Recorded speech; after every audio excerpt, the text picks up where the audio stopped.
Dégage-toi. Chers élèves, bonjour. Nous revoici aujourd'hui pour une dernière vidéo consacrée aux triangles. Je vais vous parler des triangles équilatéraux, des hauteurs du triangle et des triangles rectangles. Commençons par les triangles équilatéraux. Alors on dit un triangle équilatéral, des triangles équilatéraux. L'étymologie du mot équilatéral provient du latin aequilateralis, qui signifie de même longueur. Donc un triangle équilatéral a ses trois côtés de même longueur. Voici ici 4 exemples. Nous avons le triangle EDF, merci les gars de penser à nous, BTP, GHT, pas grand chose en ce moment, et PIB, qui va sacrément chuter. Ces 4 triangles, sont des triangles équilatéraux et ils se ressemblent. On a l'impression que c'est le même triangle qui a été grandi ou réduit. Alors pourquoi?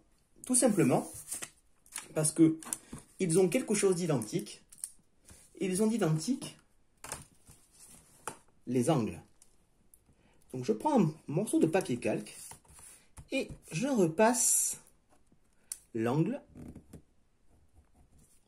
Donc pour rappel, l'angle, c'est bien ici tout l'espace qui est entre les deux côtés du triangle. Ici, on va avoir l'angle E, que l'on peut écrire comme ça, avec un chapeau pointu dessus.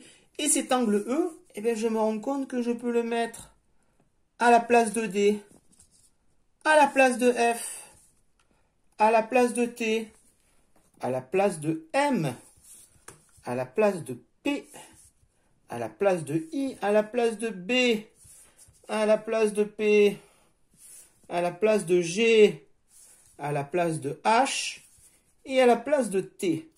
C'est-à-dire que les triangles équilatéraux ont une particularité au-delà d'avoir leurs trois côtés des mêmes longueurs. Ils ont 3 angles qui vont mesurer chacun 60 degrés.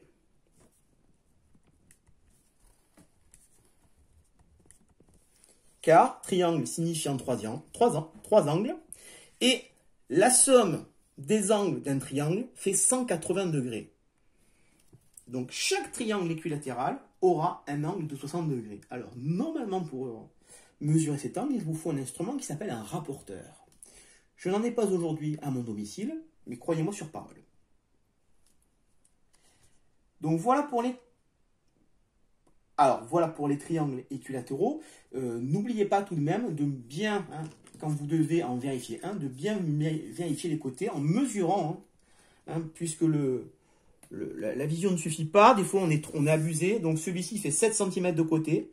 Je le mesure à l'aide de ma règle ou de mon équerre, si elle est graduée.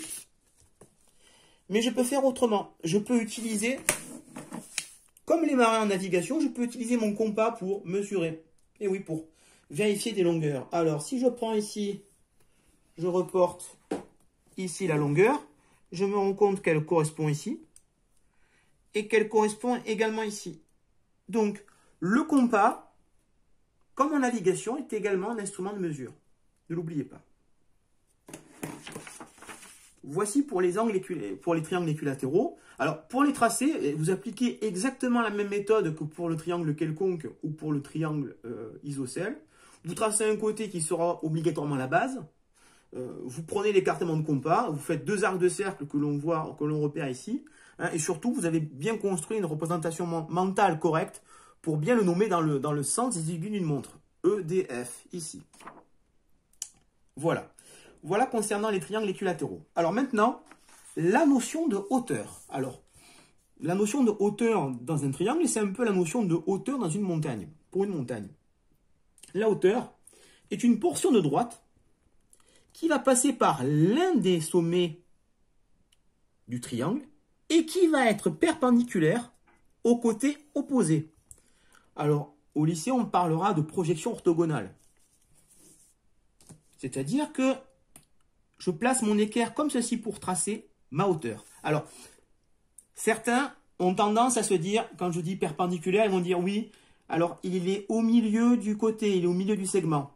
Alors, dans le cadre d'un triangle équilatéral, c'est le cas ici, mais regardez, ici j'ai fait un plus petit triangle qui n'est pas équilatéral.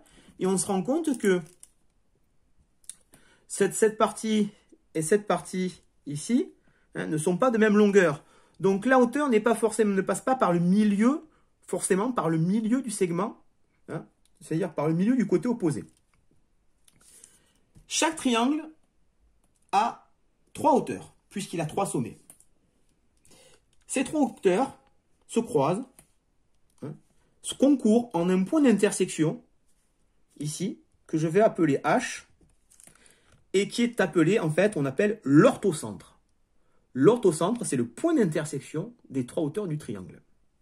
Alors, je vais, ici, devant vous, je vais tracer une hauteur en espérant on la verra bien à la vidéo. Voilà.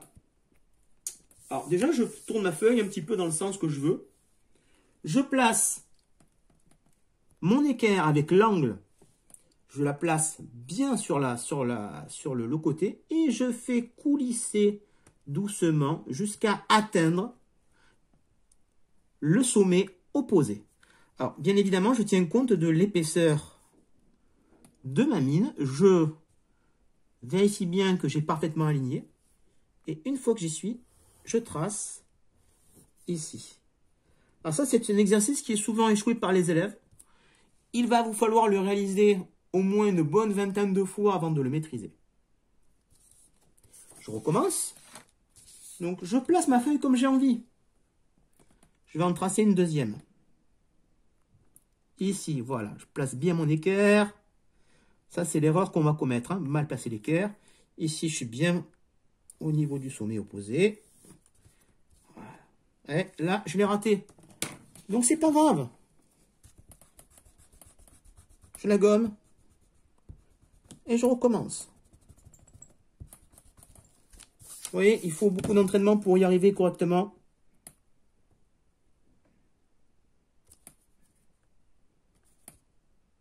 Allez, courage.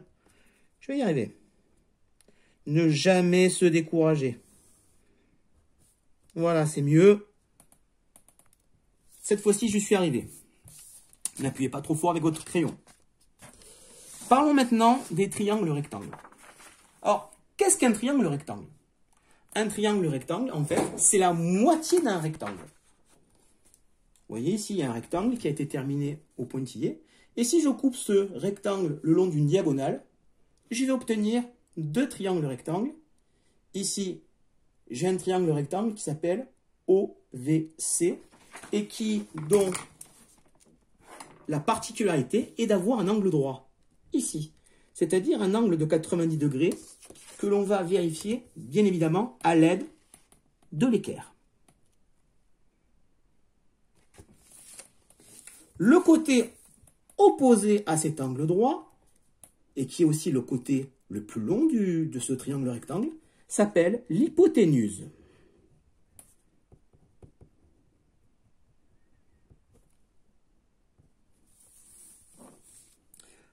Alors, une question qu'on m'a posée, est-ce qu'un triangle peut être rectangle et équilatéral? Alors, la réponse est non, puisque vous le savez, le triangle équilatéral a ses 3 angles de 60 degrés et donc ne peut pas avoir un angle de 90 degrés. Une autre question qui a été posée, est-ce qu'un triangle rectangle peut être isocèle?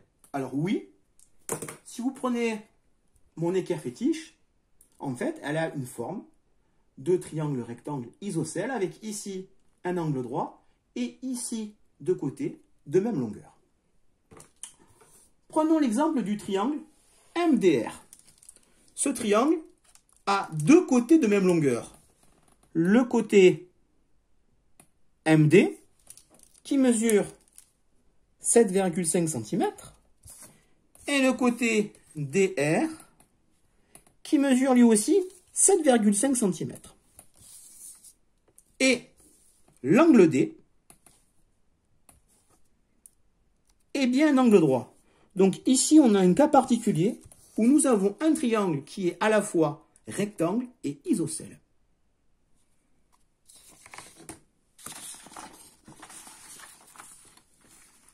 Alors, dernière chose, comment tracer un triangle rectangle?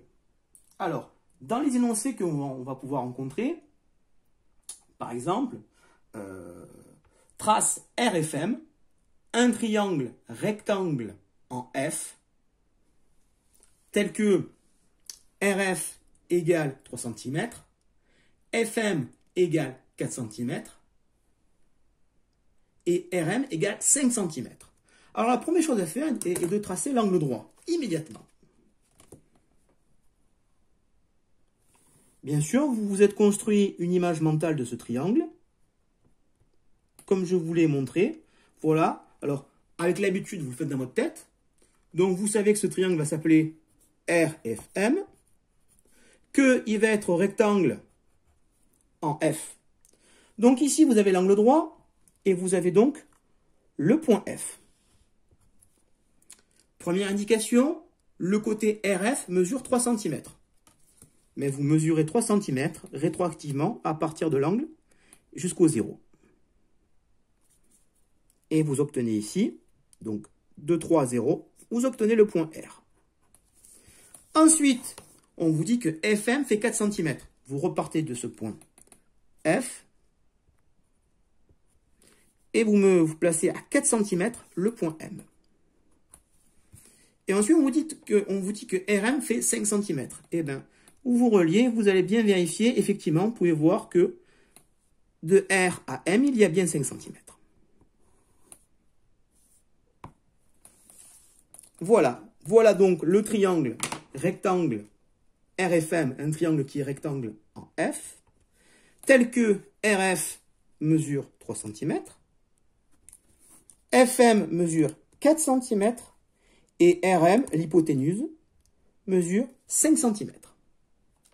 Voilà, c'est tout pour aujourd'hui. N'oubliez pas, une journée où on apprend quelque chose de nouveau n'est jamais une journée perdue. À bientôt!